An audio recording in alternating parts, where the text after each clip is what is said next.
My pleasure, Gerri. Well, more now on a story we told you about yesterday. The Department of Transportation says United Airlines does not have to honor those low-priced airfares we told you all about 2 weeks ago. But what kind of precedent will this set? With more on this, Banas, Smarter Travel Executive Editor. And welcome back to the show. So we got the answer from the Department of Transportation. They're siding with the industry. What's your response to that? Well, this is a classic case. In the battle between airlines and the consumers, United wins this one, but basically by a technicality.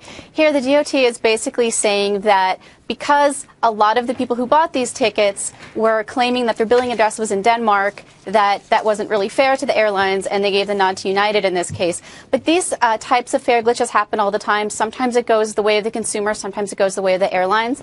I think, it does set a precedent that, unfortunately, it's basically saying that maybe these fares, when they're marketed in another country, doesn't really apply to the DOT rules. But I think that's kind of dangerous territory. Well, that's what's so surprising about this whole thing, I think, is that there's so many cases of this, right? So many examples. And it seems to me the Department of Transportation rarely, if ever, steps up. And yet, they actually have a rule about this.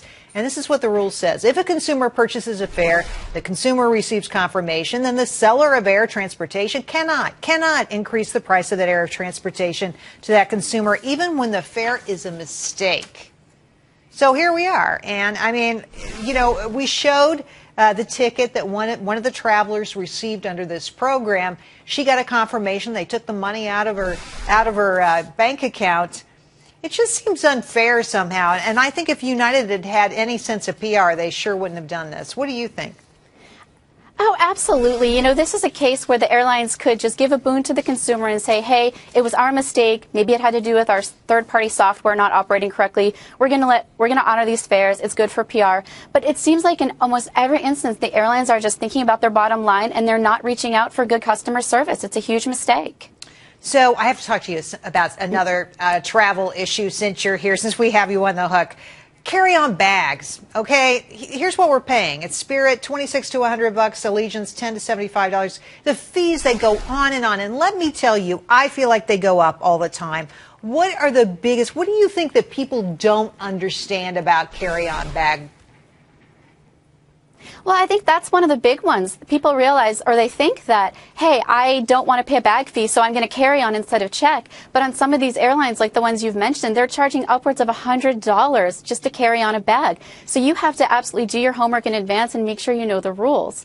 The other thing is that people think that there's maybe a standard size for their bag, and that's not true. Every airline is different. So if you use a certain bag on, say, JetBlue, and then you fly Delta next time, your bag might be too big and they might gate check it. So you really want to make sure you do your homework in advance.